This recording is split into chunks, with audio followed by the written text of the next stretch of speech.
Can you say anything to us, Terry, about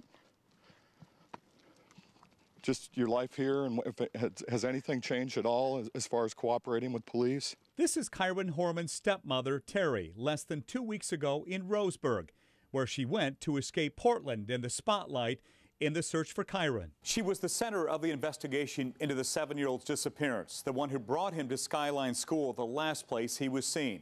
There were reports of failed lie detector tests and the very public break with Kyron's father, Kane, who joined with Kyron's mom to point the finger of blame at Terry. So as the 1-year anniversary of Kyron's disappearance approaches, K2 On Your Side investigator Thom Jensen traveled to Roseburg to see what life is like now as the spotlight fades from Terry Horman.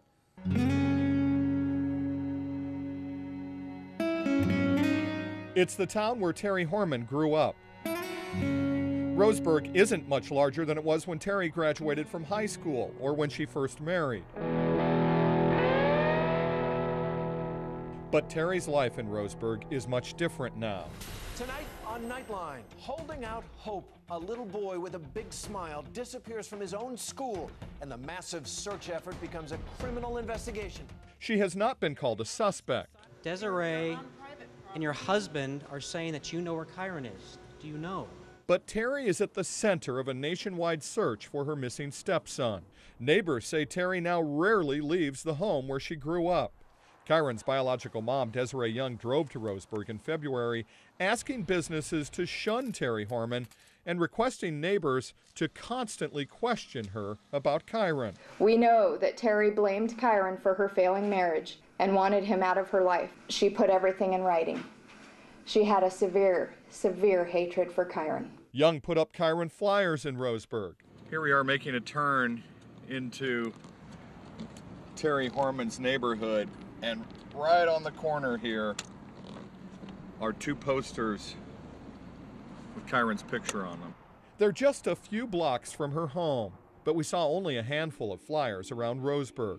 There's one. One in this strip mall and 3 more nearby, all within a mile of Terry's home. Good afternoon, the Vitamin Market. Andy Knutson has one in his window at the Vitamin Market. It's just a small thing that anybody can do to help to find him. There's another 2 stores down at a Mexican restaurant and one on this wireless business's window. If she came into my business, I'd be like, whoa. Sharice Beck put up the flyer. It's not the one Desiree Young was pushing. I'm not going to point blame because we don't know the facts. We don't know the truth of really what happened. Mindy McFerrin's sister knows Terry Horman. She doesn't blame Kyron's mom for pressuring Terry. As a parent, I couldn't imagine, and I would do anything and everything I could regarding the person of interest to try to, basically flush them out. On our second day in Roseburg, we did see Terry. There she is. We're seeing Terry Horman out in her front yard. There she is, stretching, then tying her mom's shoe before the 2 walk their dog. And so we try once more to talk to Terry about Kyron and her new life in her hometown. Terry, it's been almost a year since Kyron disappeared. Are you willing to talk now? Just about what happened that day? Are you still being advised not to talk to reporters, or is there anything you can say to us? A lot of people in that area are still wondering, what happened to Kyron that day and why you stopped talking to police. Is there anything that you can say in your defense at all about what's going on?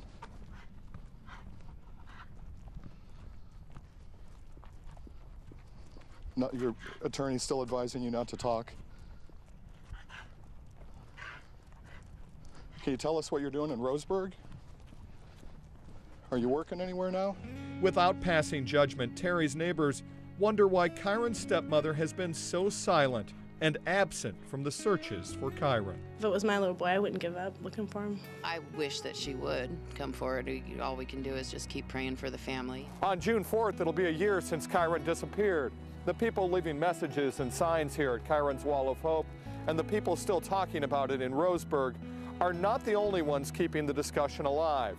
There are now 46 Facebook pages where more than 100,000 people share their thoughts, prayers, and opinions about Kyron's disappearance. From the Wall of Hope, Thom Jensen, K2 News.